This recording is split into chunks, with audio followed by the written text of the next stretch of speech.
ప్రవీణ్ పగడాలది ముమ్మాటకి హత్య అని ముక్తకంఠంతో క్రైస్తవ లోకం భీమవరం పట్టణంలో నినదించింది.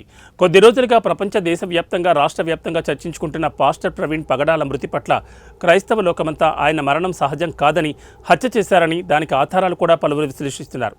దానికి సాక్ష్యంగా పగడాల మృతదేహంపై కొన్ని గాయాలు ఉండడం మరిన్ని అనుమానాలకు తావిస్తోంది. కానీ పోలీసులు, ప్రభుత్వ స్పందన సరిగా లేకపోవడం క్రైస్తవ ప్రజలంతా పలు రకాల వారి యొక్క నిరసన తెలియజేస్తున్నారు.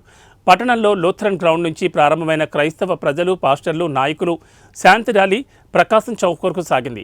ఈ ర్యాలీ ద్వారా క్రైస్తవ ప్రజలు పాస్టర్ ప్రవీణ్ పగడాల కేసును నిజాయితీగా విచారణ జరిపించాలని ప్రభుత్వాన్ని డిమాండ్ చేస్తున్నారు.